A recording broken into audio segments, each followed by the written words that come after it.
Radio, let's get started. So great, let's start with pathology. So before we begin, just wanted to confirm that your exam that's coming up is only on neoplasia, disease mechanisms, and cardiovascular system. So that's what I'm covering today.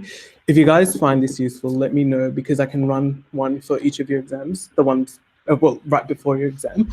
I will be in Bendigo next semester, so I'll probably have to run them from Bendigo, or if I'm in Melbourne, I can run them from Melbourne. But pathology, I know a lot of people don't like pathology, but I think once you get the hang of it and it starts making sense, it makes understanding your questions and the answers for the questions in both exams at the end of the year, so not just the one on pathology, but the other one as well, a lot easier. So we'll start off with some of the basics, because I feel like no one really goes through the basics of pathology, so the rest of it doesn't really make sense. And there's kind of two things you really need to know: what the different components in the blood look like and what the different types of epithelium are. So we'll start off with what's in the blood. Do we know what each of the cells are here? So if we look at the first couple of arrows, so that one, and that one, what do we reckon those cells are? Lymphocytes, yeah, kind of close. Neutrophils, yeah, so they're lobulated. So anytime you see anything lobulated, think of neutrophils. The next one up, I believe, is that one. So what do we think that little thing there is? Those things. Platelets, yeah, so those are platelets. Next one up, that one there, so these cells here, macrophages, yeah, good. So with macrophages and neutrophils, they're both kind of your innate immune cells, and they're there in acute inflammation. Neutrophils are going to appear lobulated, whereas macrophages, and this sounds a little bit weird, it looks like a little bit of a butt, and it's kind of just like a butt squeezed into a cell, and that's actually a fairly good way of determining whether it's a macrophage or not.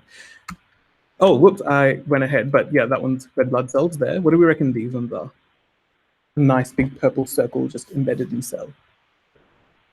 Yeah, those, oh, sorry, I don't know who said it. Lymphocytes, did someone say lymphocytes? Okay, well, never mind. So this is a lymphocyte. So basophils, yes, they look different as well. I haven't included them in here because they're not very common, but definitely things you should know in the blood are red blood cells, neutrophils, macrophages, lymphocytes, and platelets, and what they look like. Great, so those are lymphocytes. So then the reason why we're going through this is because you might get a tissue slide like this, and you'll notice all these things in the middle. So you see a little lobulated cell there, lobulated cells there. What do you think this is? The neutrophils, yeah. So this is actually representing acute inflammation. So that's why it's important to know what these cells are like. Great, so then moving on to this one, we can see that there's cells here that they're being pointed to. They look like little butts inside a cell. So we're thinking macrophages, yeah, so this is also acute inflammation. Does that make sense? And what about these? So we're seeing a lot of big cells with really big purple nuclei, well, not nuclei, but intercytoplasm products. Sorry? Lymphocytes, yeah, so this is ALL. Yeah? Do we understand the distinction between the different cells? Good, okay. So let's now move on to epithelium. So we can divide epithelium into two types. They're simple and stratified. So simple, we have things like this. So does anyone know what tissue this might be from? Sorry? Yeah, alveoli, good. Do we know what type of epithelium this might be? That's okay, that's okay. So what about this? So what tissue do we reckon the middle one's from? That one. Sorry? Kidney, yeah, because you can see a glomerulus right there, and you can see the different ducts. And then this one's a little bit harder. Yeah, I think it is. So going on with the first one, we see that the arrow is pointing to a relatively squashed, simple epithelial cell. And that's exactly what it is. It's a squamous epithelium. Does that make sense? The middle one, I don't know how well you guys can see this, but it's more kind of cuboidal shape or square shaped. And these are the ducts of the kidney. And that's actually simple cuboidal epithelium. And the last one is more columns or rectangular, and that's columnar epithelium. So with simple, we can get squamous or squished, cuboidal or columnar. Yeah? Stratified, there's once again a couple of different types. So do we know what tissue this might be? That's okay. So we're noticing that with stratified, there's layers. Whereas in the previous one, there weren't layers, they're just one single file of cells. With stratified, we're noticing layers of relatively squished cells. So what do you reckon this might be? Yeah, stratified squamous, yeah. So this, does anyone know where this is from? The skin, so we can see the keratin. And this is also squished cells, so we're thinking it's squamous epithelium, but this time it's, I don't want to use the word pigmented, but on the slide it looks a bit darker, so it's actually keratinized. So it's keratinized squamous epithelium that's stratified. This is very hard, so I'm just going to go over it. This one's the respiratory epithelium, and it's ciliated, so it's pseudo-stratified ciliated epithelium. And lastly, does anyone know where this is from? Close. Ureters, yes. So this is the transitional epithelium. So the first one is actually from the esophagus, and that's the stratified squamous epithelium, and it's non-keratinized. The skin is keratinized. Then the one in the trachea is pseudo-stratified, and lastly, we have transitional epithelium. So these are the main types of simple and stratified epithelium. And the reason why it's important to know about these is because you might get a slide like this. Now, if I tell you this is from the esophagus, what are you thinking? What do we see here? Stratified squamous, good. What are we seeing here? Columnar, so what do you think this is? So we're seeing a part of the esophagus that's squamous, which is what it should be, and then a part of it that's become columnar. Barrett's esophagus, perfect. So that's the reason why we need to know about the different types of epithelium, because now when you get this slide, you can be like, hang on, it should be squamous. There's a bit that's becoming columnar. Is this metaplasia? Is this Barrett's esophagus? Does that make sense? So that's the kind of introduction to pathology I wanted to give you guys, because when you know these principles, it makes the rest of it a little bit easier. So we'll go into disease mechanisms, and they had a whole range of ways of classifying disease on the slides. There's congenital, which can be divided into genetic and non-genetic, and then there's acquired, which have its own different subcategories. So there's something called inflammation, which is just a physiological response, and we've done inflammation to death in first year as well.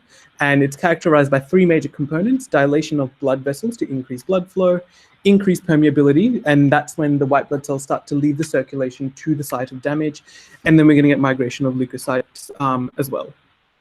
Great, does that make sense? So this slide is just showing the different types of acute inflammatory cells we just saw previously. We were seeing all these neutrophils and macrophages infiltrate some tissue. Then there's also different types of chronic inflammation, and that's when there's ongoing tissue destruction and concurrent tissue repair. And one of the ways that it's classically seen pathologically is through chronic granulomatous inflammation, which is when you get this formation of a granuloma. Now, a granuloma is, the way you can tell them is that they look like whorls, but also they have two very distinct types of cells in them. The first one is epithelioid histiocytes, which are kind of like these little cells here where they have kind of a transparent cytoplasm and then a dot nucleus.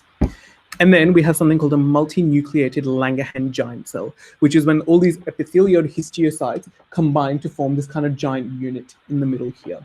And if you see one of those, it's classically some sort of granuloma. Does that make sense? Cool. And then there's growth disorders. So in this, we just need to know terminology such as adaptive growth, which is response to a stimulus, neoplastic growth, which is unstimulated growth, hypertrophy, increase in size, hyperplasia, increase in number, atrophy is reduction in cell size, and metaplasia is reversible change in the cell type.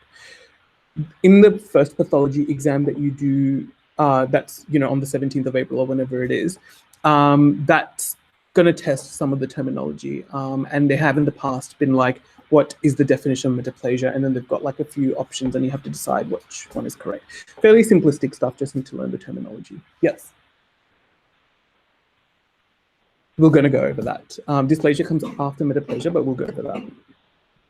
So then there's metabolic and degenerative disorders, and you kind of just need to know the principles of that these exist. I doubt they're going to ask any specific questions regarding these because you'll do them in more detail when you get to your systematic pathology. But pretty much you need to know that there can be metabolic abnormalities that can be consequential or causative. Often these result from deposition of excessive quantities of substances. So that could be fat infiltration, amyloidosis, sarcoidosis, those sorts of things. So an example that they like to give you in the first pathology lecture is fat necrosis. So do we know which one's normal adipose tissue and which one's not normal? Yeah, that's right. So the left one is got that nice uniform architecture with the adipocytes, whereas the right, obviously, we're seeing that there's many different sizes. They're quite distorted, and there's inflammatory cells, which is a giveaway sign as well. So yeah, great. And then there's injury and repair. So there's different mechanisms of that. So there's adaptation, which is where you temporarily restore homeostasis by changing some of the ways your body functions. And that could be things like fatty change, where you start accumulating lipid droplets in the liver. And then you can have hydropic change, which is where you get fluid accumulation. Injury, on the other hand, is when there's irreversible damage, and that's leading to loss of function. So things like necrosis are going to classify as injury. And one of the ways we can tell pathologically about injury is through things like nuclear fading, nuclear shrinkage, and nuclear fragmentation. So that's that little diagram there. I don't know if you guys have seen this diagram before. It's come up in first year, might be in your path slides as well for this year. But we need to know what karyolysis is, pycnosis is, and karyohexis is. I doubt they're going to get you to identify these on a path slide in the exam. But that being said, because it's been covered, might be a good idea to just quickly go over it. So this is characteristically when it's fragmented karyohexis. When the nuclei are quite small compared to the rest of the cell, that's pycnosis. And then where you get areas where you don't even see the nucleus and it's kind of missing from the cells. Do we know what tissue this is, by the way? Kidney again, yeah. That's karyolysis. Does that make sense? Good. So there's different types of necrosis as well that we need to know. Do we know what type of necrosis is shown here? That's a bit of a tough question. So we can see some red blood cells. Coagulative, yeah. So it's got a well-demarcated area where that's the demarcation. Do we know which side's normal, which side's abnormal? The top side is normal. It isn't. Is. To me, the bottom right looks more normal. I'm not actually sure. I can't zoom in. That's the problem. I wanted to zoom in, but I realize I can't do that. But just note that there's a line of demarcation. You'll be able to tell which side is normal, I guess, if you're able to zoom in. I was actually curious. I actually didn't know because I was looking and I was like, I can't zoom in. That's okay. Moving on to liquefactive, oh, sorry, I gave it away. Liquefactive necrosis. So this is where we're going to see necrotic cells and they're interspersed with liquid. So they'll actually look quite spread out. And this is the area of liquefactive necrosis. And that's the normal area there. Commonly seen in brain and spinal cord injuries. So if you have liquefactive necrosis, they might ask you a question where you're most likely to see this, and that'd be in the central nervous system area. Yeah, it's characterized by foamy macrophages. Great. What type of necrosis is this? Now, this one's really tough. But I guess one thing that's kind of given it away, what's that? Sorry? Yeah, that's the granuloma. That's the giant Langerhans cell. So it's indicating some sort of granuloma. If I told you this is in the lung, what type of necrosis do you think this one? Caseous, yeah, perfect. So this is actually almost pathognomonic for tuberculosis. And we can see that there's some granulomas forming there as well. And I think this is the last type of necrosis we're going to go over. So what is this right here? So, okay, actually, no, let's go, what's this in the middle, this red stuff here? That's red blood cells. So that's blood. What's this? It's a vessel. Ooh, someone might be asking a question. Someone just said, hey, Trisha. That's okay, we'll wait for them. So this is actually looking at fibrinoid necrosis, and it's often seen in things like vasculitis. So this is actually a vessel that's become inflamed and has fibrinoid necrosis. One of the ways you can tell if fibrin is around is that the slide looks very pink. And you can see there's a lot of pink deposition around this vessel and inside the vessel, and that's indicative of maybe there's some fibrin products there. Does that make sense? Cool. So now that's the first kind of lecture done. I've really summarized it down. Moving on to neoplasia. Now, neoplasia, interestingly, in your TORGs that are up on Moodle, they've listed a whole range of different translocations and point mutations you need to know. And when you look at these, and unfortunately, they can ask you, like they can be like, what is the pathology in, I don't know, neuroblastoma, and you have to know that it's NMIC or whatever, or follicular lymphoma, and you have to know it's BCL2. Looking at that, you go, this is horrible. I do not want to do this. But actually, if you break it down, it makes a lot of sense. And we have to go back to first year for that.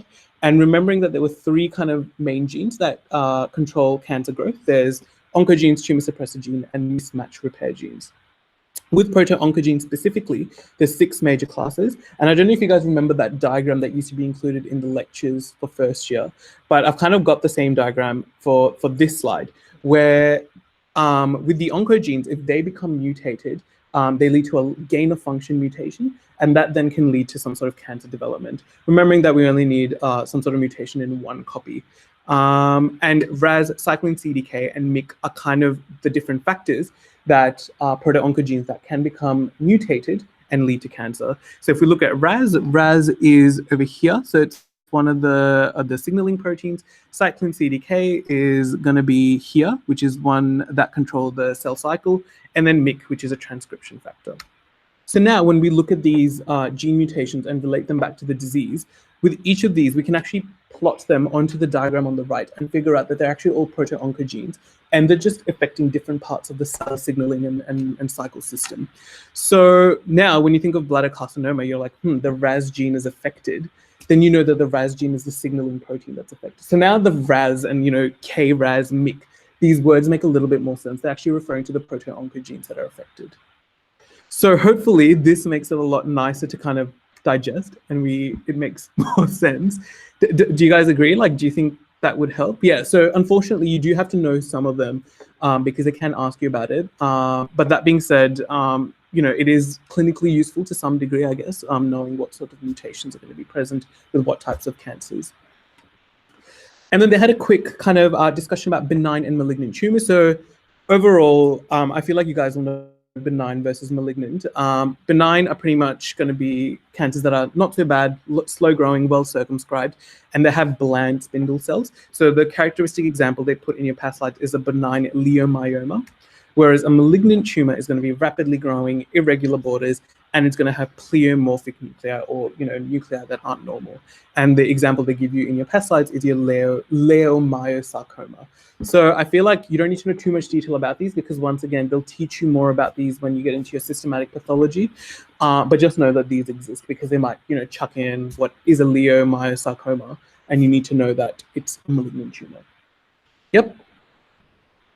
Metastasis, you guys know metastasis is just the ways the cancer spreads, and there's 5 different ways. You guys can look over this in your own time. So now we're moving on to dysplasia, and that's referring to disordered growth, and it's a pre-malignant stage. And microscopically, it can kind of range from mild dysplasia to severe dysplasia. And when it gets to severe dysplasia, it can also be referred to as carcinoma in situ. And this is when they're pretty much cancer cells. They just haven't breached the basement membrane, and therefore they don't have that ability to spread yet. So they're not termed carcinoma until they breach that basement membrane. So in this kind of pathology slide here, we can see that these cells are all abnormal, but they're all still contained by this basement membrane, and therefore they're carcinoma in situ currently. Once the cells breach that membrane, it's malignant.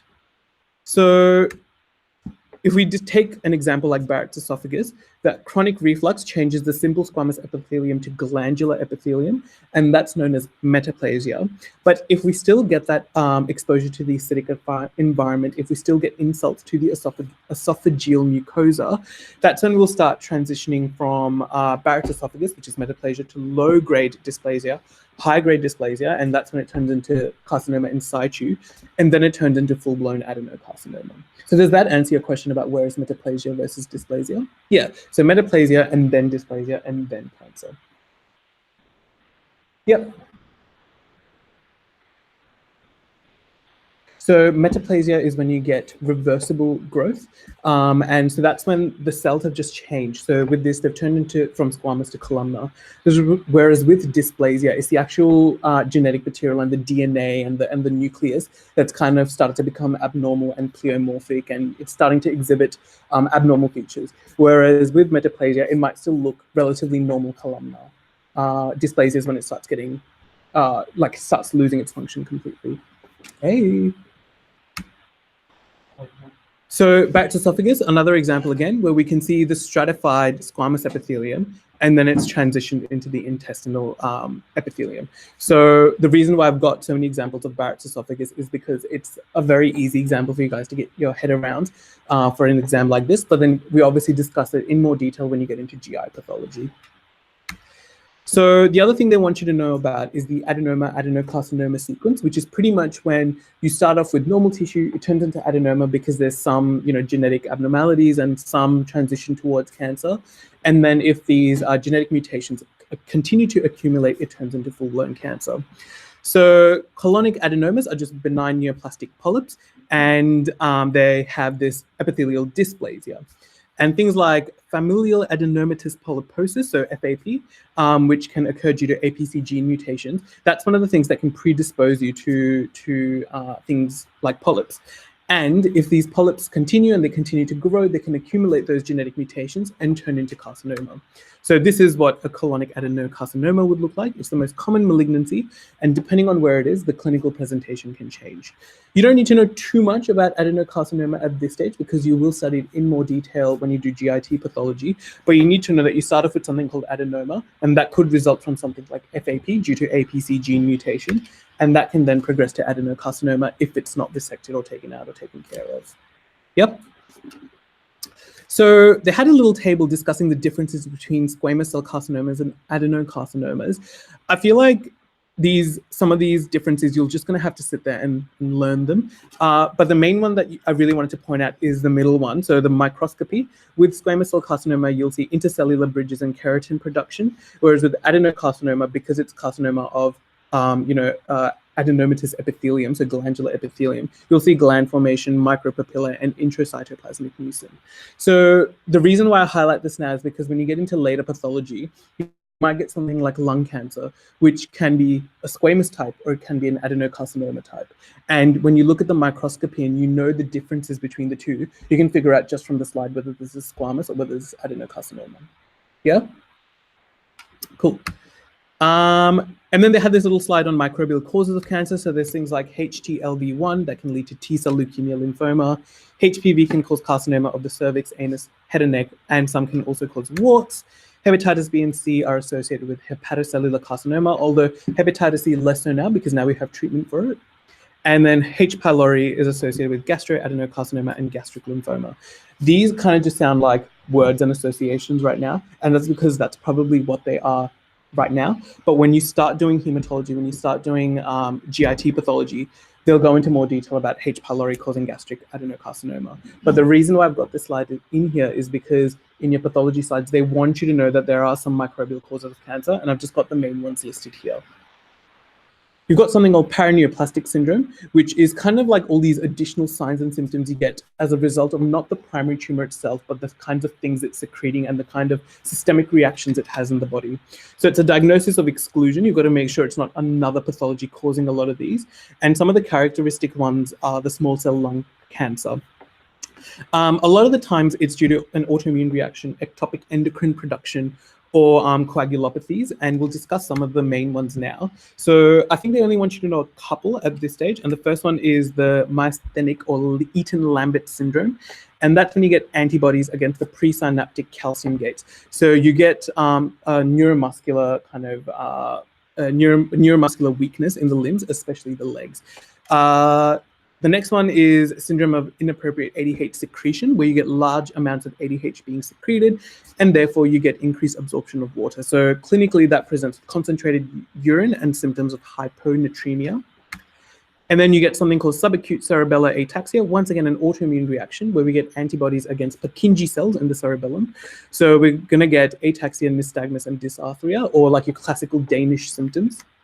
And then lastly, ectopic ACTH secretion that can lead to Cushing's syndrome. A lot of these you'll find in lung cancer. And I think that's the primary example they use to explain a lot of your paraneoplastic syndromes. Any questions about these? No. Great. So then they went through something about grading and staging and the differences between the two.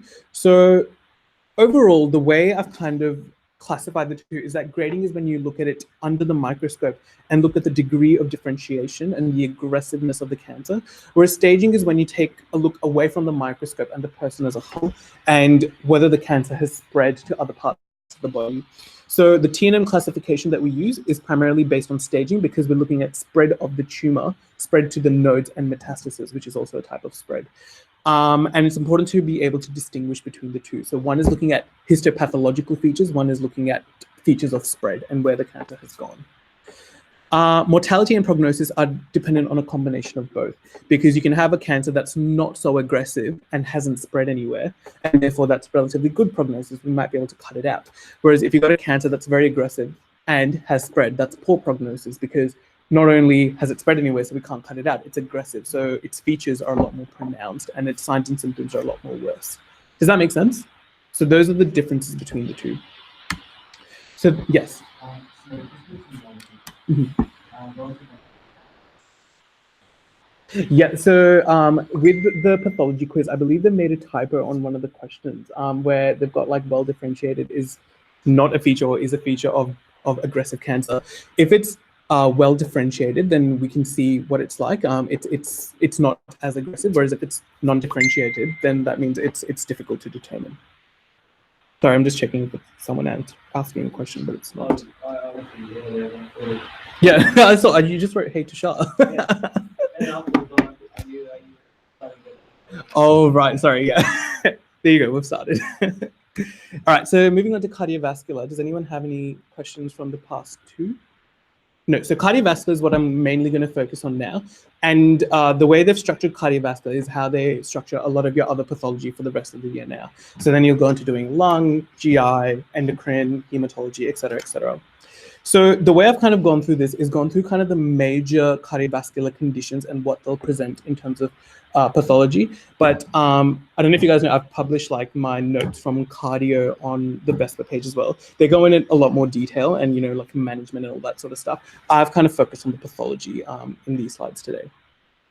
So we'll start off with atherosclerosis. So that's referring to hardening of the arteries due to presence of something called atheroma. And these are just plaques that form within the arterial wall and therefore lead to a reduction in lumen size.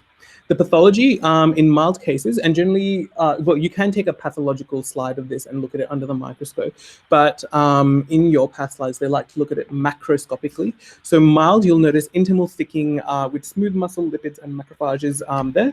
So you'll notice that these are the little atheromas that are kind of forming the little yellow plaques in mild cases, whereas in severe cases, you get calcifications and it looks like it's about to die. It looks crap. And I think people are able to figure this one out easily, but the little plaques in here are difficult to determine. So make sure you know that. Complications, obviously a whole range, most of them being things like calcifications, ulcerations, arthroembolisms, hemorrhage or neovascularization. And lastly, you can get thinning of the media, which can lead to aneurysm formation. Speaking of aneurysm formation, that's the next thing you need to know about. So that's talking about permanent dilation of an arterial vessel to 150% its normal size. Now that is specific for aortic aneurysms. They get very specific about definitions for the other different types of aneurysms, but that's an important one to know. And there's two different types. There's fusiform and sac-like. So fusiform are your characteristic like AAAs, whereas your sac-like are outpouching, which you see with berry aneurysms. Does anyone know where a berry aneurysm might happen? Yeah, it's your classic subarachnoid hemorrhage. Yep. Many different causes of the aneurysms, and depending on the cause, we'll get different types. So atherosclerotic, like we just mentioned, can lead to things like AAA. Dissecting occurs along the media. Berry aneurysms, the subarachnoid hemorrhage in the circle of Willis. Charcot-Bouchard are kind of like micro hemorrhages, micro aneurysms that you see due to hypertension. There's arteritis, which is autoimmune mediated. Syphilis, which can lead to thoracic aneurysms, and mycotic, which is more common in the cerebellum. The first three, maybe four, are most important to know, but know that the others also exist. The pathophysiology with all of these cases is that we get some sort of disruption to the tunica media, and it's that disruption to that layer that then leads to either dilation or dissection or berry aneurysms and that sort of stuff. Going specifically about AAAs, some of the risk factors associated with that are metabolic syndrome and smoking, and we're going to get severe central abdominal pain radiating to the back and a pulsatile mass on examination. The best way to diagnose some of these is through ultrasound, but you might consider CT to determine the exact location, but you actually don't want to spend too long looking at investigations because you want to try and get them to theatre and fix it as quickly as possible. So this is what it will look like in terms of pathology. So we can notice that the kidneys are right there and there's that aneurysm right above them. And often it happens right above the renal arteries. That's the most common place for them to occur. Sorry, distal, not proximal, distal to the arteries, yes. That's a good question. I believe the pain is on rupture. I believe it is on rupture. But I think depending on the surrounding neurovasculature, you might get pain with it just dilating. That being said, I actually, no, now that I think about it, it probably is more on rupture because a lot of these cases do go asymptomatic or like undiagnosed for long periods of time and they're discovered incidentally. I think there can be pain on dilation, but it's mostly on rupture. Yeah.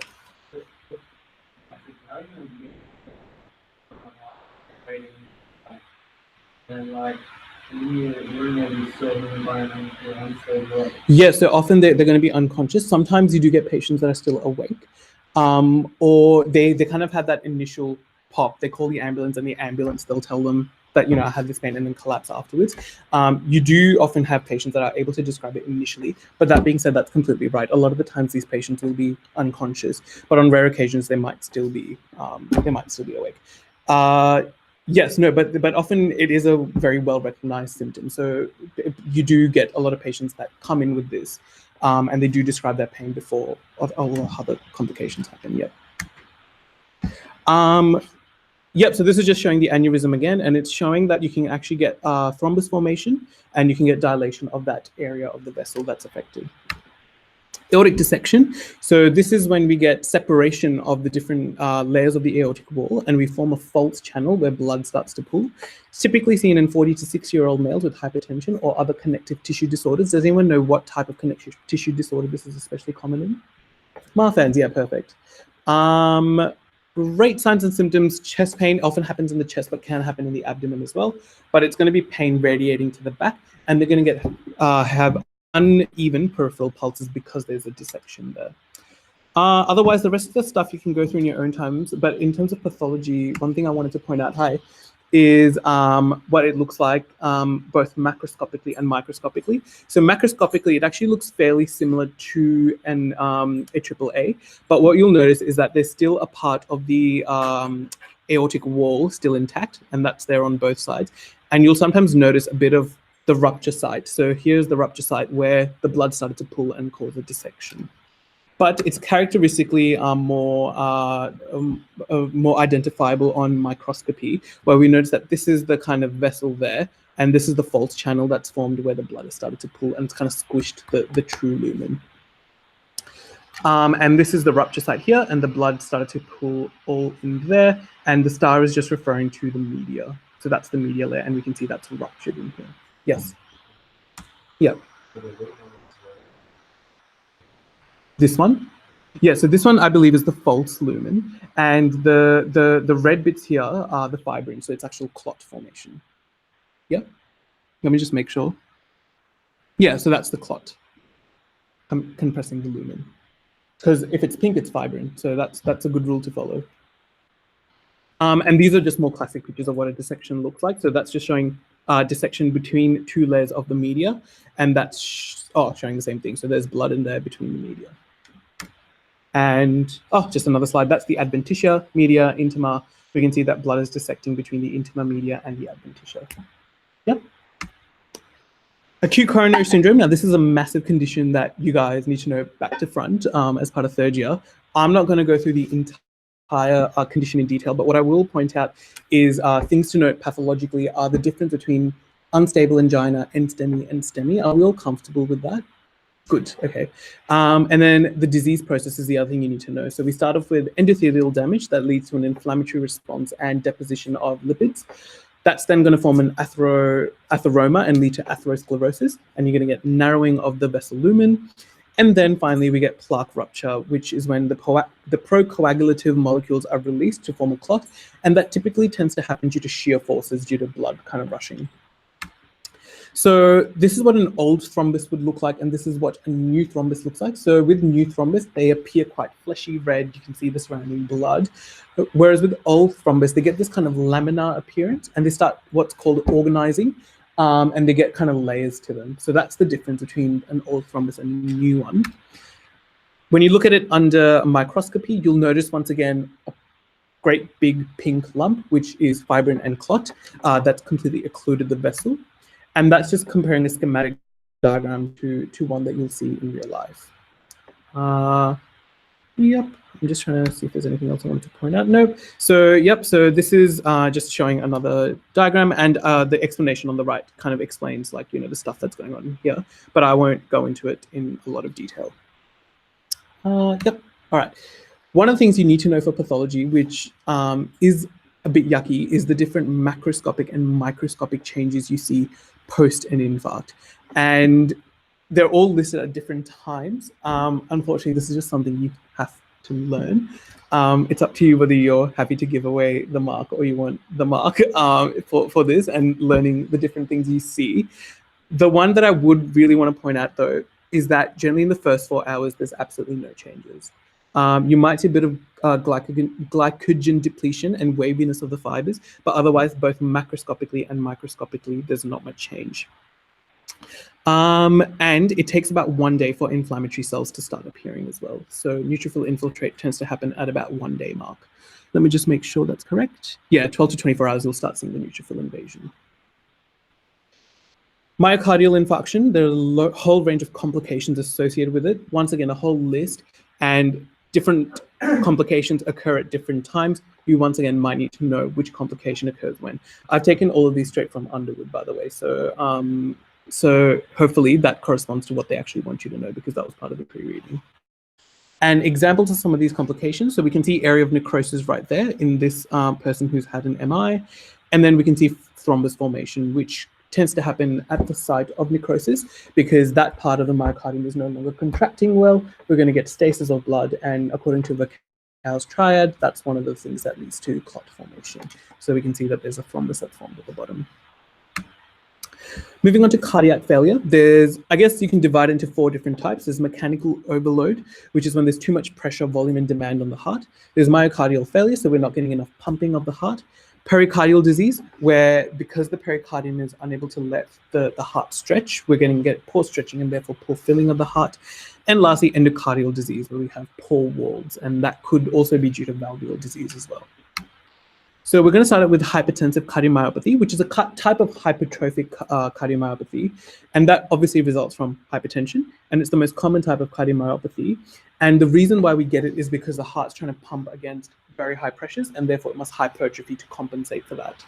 So the pathology, will see uniform hypertrophy of the left ventricular muscle. So we'll see the entire muscle being thick all throughout. And signs and symptoms are going to be fairly similar to left-sided heart failure, and they're going to have that classic long-standing history of poorly controlled hypertension. The way we diagnose this is generally through echo, and we're looking for myocardial thickness. So this is an example of cardiac hypertrophy secondary to hypertension. We can see that the entire left ventricle has hypertrophied here. The reason why I'm stressing the fact that it's the entire myocardium is because we also have hypertrophic cardiomyopathy, the obstructive type, which is referring specifically to septal disease. So that's when the septum is hypertrophied a lot more than the other walls. Typically, hypertrophic obstructive cardiomyopathy, or HOCM, presents in early adulthood, and it's due to a genetic disease that leads to hypertrophy of that part of the myocardium. The reason why it's really important to identify is because it can lead to something called sudden cardiac death. So I have a diagram coming up, but actually I'll switch over. So we can see that this part of the septum is a lot thicker than this part of the left ventricle. And the septal thickening can actually block off the outflow tract for the blood into the aorta. So that can lead to sudden cardiac death, where what happens is that they are running around, or often they're exercising, and the heart's pumping away. And all of a sudden, the septum gets in the way and blocks the outflow tract. So they get no outflow of blood, and they unfortunately die. So that's why it's really important to know this condition. So the pathology, as I already talked about, we'll see septal thickening more than left ventricular thickening. And we'll see something called myofiber disarray, which is when they kind of disorganize the fibers. Signs and symptoms, as we already talked about, there's going to be that sudden cardiac death, but it's important to also know the auscultation finding, because characteristically with HOCM, we see a crescendo-decrescendo murmur that is enhanced by Valsalva or squatting to stand. Do you guys know your murmurs and how to exacerbate different types and what presents with what type of murmur? If not, because it's an important part to know, especially in the third year, if not, there's a great YouTube video that some guy did regarding the different heart sounds and how different cardiovascular diseases present in terms of auscultation. That might be a good one to look at as well. Great. So that's just showing the myofiber disarray there. And the one on the right is showing the coronary vessels and how sometimes the media of the coronary vessel can also hypertrophy. Yes.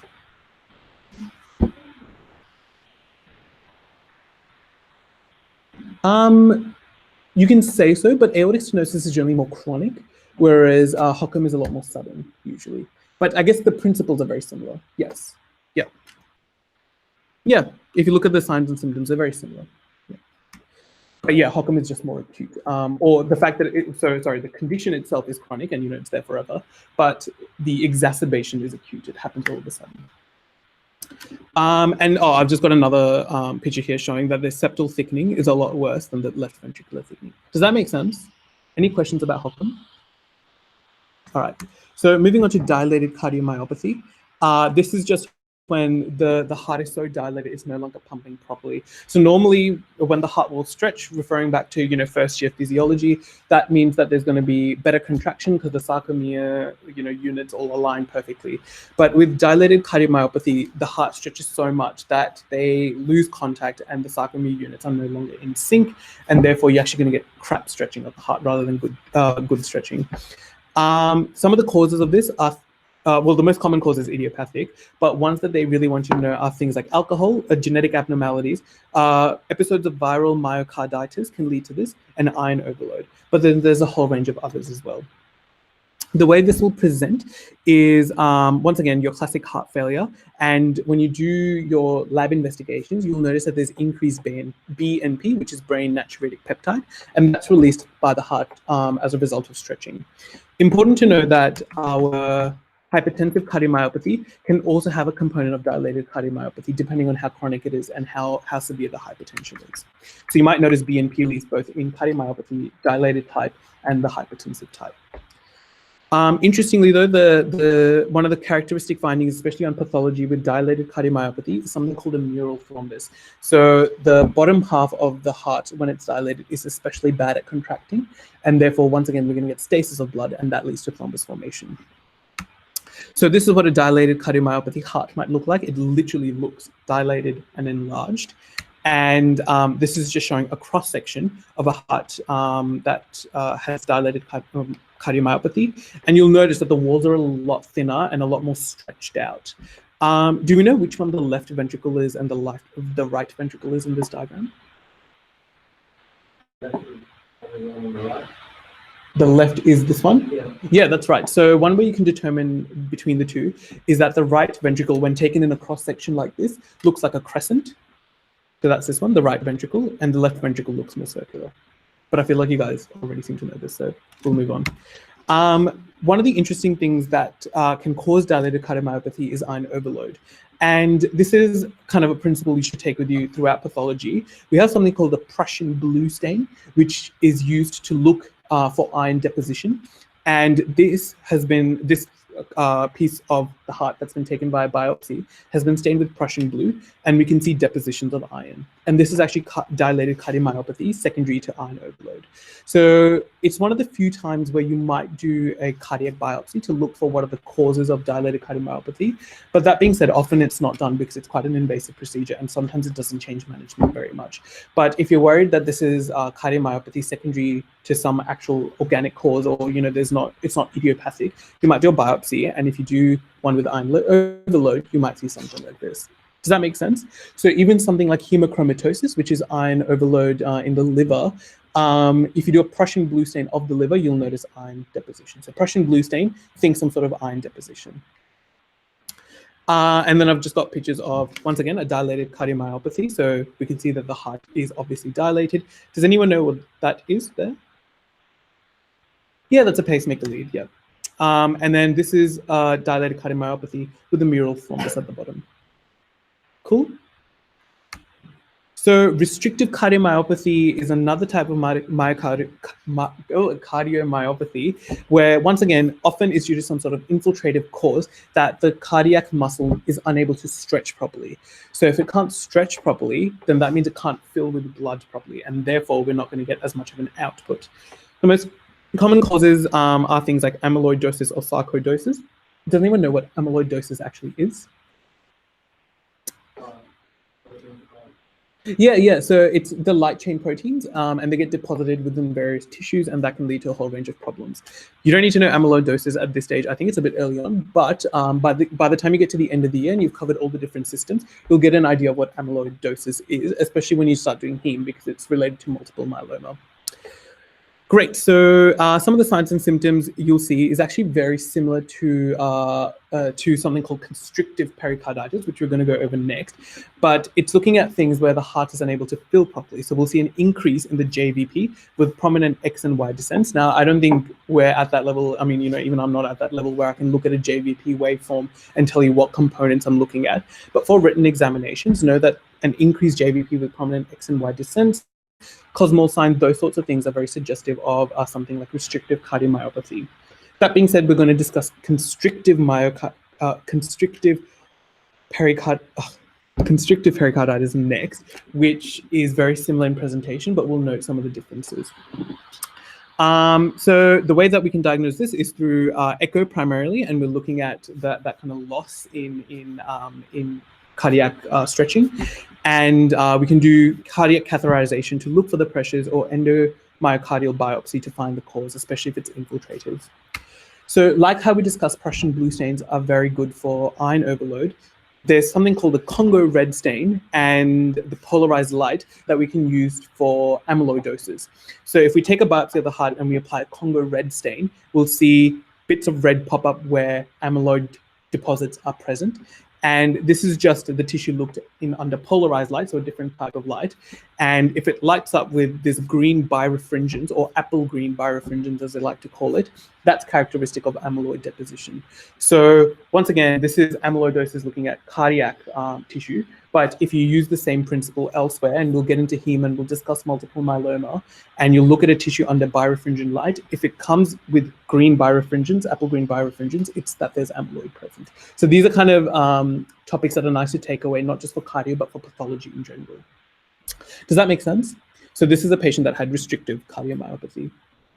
So then talking about constrictive pericarditis, that's when the actual muscle is working properly, but the sac around the heart is not stretching.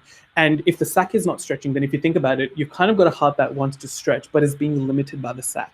So it actually presents very similarly to restrictive cardiomyopathy. But you need to note that with restrictive cardiomyopathy, it's reduced stretching of the myocardium. With constrictive pericarditis, it's reduced stretching of the pericardium.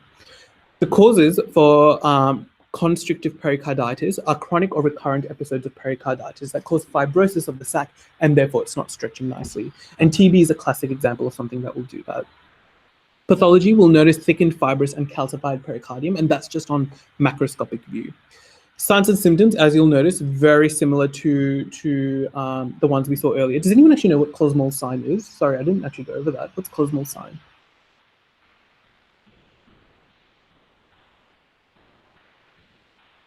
Yeah, that's exactly correct. Yeah, raised JVP on inspiration, that's Cosmol sign.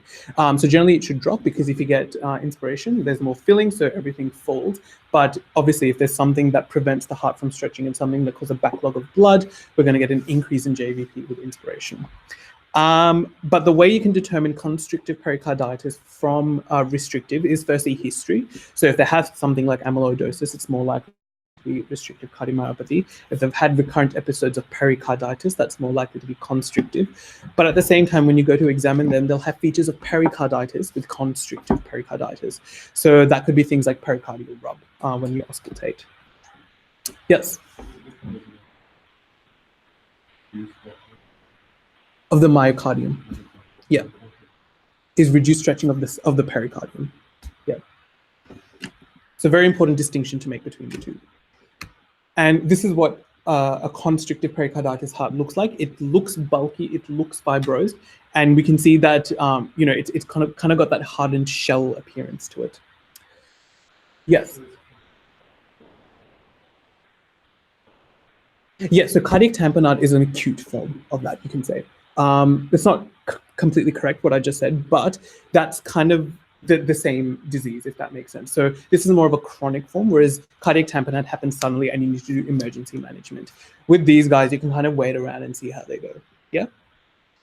but very similar in nature, yeah. The reason why I've included the distinction between the two and highlighted it so much is because these other types of questions you might get in your pathology exam.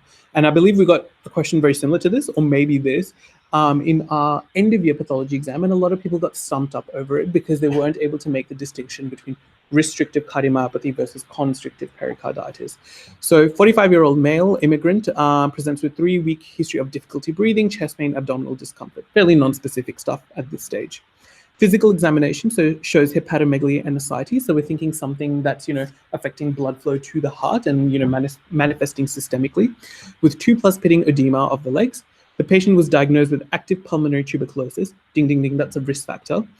2 years before. Cardiac auscultation shows a pericardial friction rub. So we're thinking some sort of pericardial cause here. And respiratory crackles at the base. X-ray shows an enlarged cardiac silhouette with visible borders. Patient eventually dies. And the autopsy shows this. So because there's more pericardial signs here, we're thinking of constrictive pericarditis rather than restrictive cardiomyopathy. Mac, does that make sense? Any questions at this point? No questions to me on Facebook either. Good. Moving on to valvular heart disease, but before we discuss the pathologies in detail, just want to point out that this is what a normal valve looks like, and that's what a calcified valve looks like. Important to know the difference between the two. There's 3 types of valvular disease that we're going to discuss in pathology. The first one being rheumatic fever or rheumatic heart disease. And that's when you get antibodies being formed after a streptococcal infection. And these antibodies tend to have a high affinity for some of the heart valves. So they start attacking the valves and to deformity and calcification of these valves, particularly occurs on the mitral valve. And when we do a biopsy, we'll notice something called an Ashchoff nodule and an Anichkov myocyte. Now, I'm sure I didn't pronounce these correctly, but you guys get the picture. One of the other ways we'll also be able to diagnose this is by looking for an ASOT. So ASOT is anti-streptolysin O titer, and that tends to be elevated after a streptococcal infection if you generate autoantibodies. Once again, this is a concept that's applicable to pathology in general because we're also going to have something called post-streptococcal glomerulonephritis later on when we do renal. And that's actually results from a very similar mechanism where we get autoantibodies after a streptococcal infection. Once again, in that, we're going to look for something like ASOT to see if they might have the disease. Some of the signs and symptoms you'll see is fever, migratory polyarthritis, and a history of streptococcal infection. Usually, this tends to happen 2 to 3 weeks afterwards. And they might also get chorea, erythema marginatum, and carditis. So these are just other signs and symptoms you might also notice. The way this actually appears on pathology is, I don't know if this is actually the correct terminology, but to me it appears quite white, fluffy, faded appearance. And you'll notice the distinction between this and the other types of valvular diseases when I go through them. But we can see that these are kind of depositions on the heart valve, and it's appearing quite white and faded. Similarly here, we can see rheumatic vegetations on the mitral valve, and similarly here. So can we appreciate that kind of white, fluffy appearance to it? And then when we look at it microscopically, this is the Anichkov myocyte. So it's kind of like a myocyte that's been kind of really stretched, and that's what it looks like here. And that's indicative of rheumatic heart disease. And then there's something called an Ashchoff nodule, which is particularly seen. Actually, before I get into that, what is this thing here in the middle? Sorry, I can't hear that. Not quite, but that's a good thought. It looks very similar to a granuloma, but we can't see the giant Langerhans cells. I'll give you a clue. What's that in the middle? I don't know if you guys can see very well, actually, but that's blood in there. Yeah, it's a vessel, yeah. So Ashchoff nodules are kind of, you can say actually granulomas. Yeah, they're pretty much granulomas around a blood vessel. I'm trying to see if I can see any giant Langerhans cells. They're kind of, once again, I'll have to zoom in to see, but those kind of might be. So it is actually a very chronic kind of inflammatory condition. So you might be right, there might be a bit of a granuloma formation there. And it tends to happen around the vessel. And that's characteristic of an Ashchoff nodule. Cool, any questions? All right, so now let's go on to infective endocarditis, and that's referring to microbial invasion of the heart valves. And you can get 2 types. You can get acute, which is when normal valves get infected by highly virulent organisms like Staph aureus, or you can get subacute, where you already have a diseased abnormal valve, and that gets infected by a mildly virulent organism like Strep viridans. And generally they appear quite red, fleshy, and often hemorrhaging and purulent. So, oh, that came out very pixelated. That's okay. So I have a version of this also in my notes. I don't know why this has come out so pixelated, but I've just got the different causes and the different routes of infective endocarditis. And the one I've highlighted in purple is the most common organism that leads to infective endocarditis. So for example, intravenous drug users, that's a way that microbes can be introduced. And that generally leads to Staph aureus infective endocarditis going to the tricuspid valve. So it's important to know, if they've had any sort of risk factors, what type of organism is going to infect them, because that's then going to guide our antibiotic therapy. Another example I just can think of is if they have dental surgery done, strep viridans is a common one that can go to the heart. Yeah, sorry, that came out pixelated. So comparing it to rheumatic heart disease, this appears a lot more red, fleshy, almost bleeding. And you can see the vegetation kind of along there and along the chordae tendineae here. We can see more vegetations along here. Can we kind of appreciate the difference between the two types of rheumatic and infective endocarditis? Yeah. And once again, we see more, oh, there's some here as well. Cool. If we actually take a slice of this and look at it under the microscope, we'll notice that there's signs of inflammation. And we might also notice that there's bugs in there if you do the special test to look for any of the infective organisms. Here we're seeing actually a septic emboli. So emboli can also form with infective endocarditis, and they can shoot around the body as well.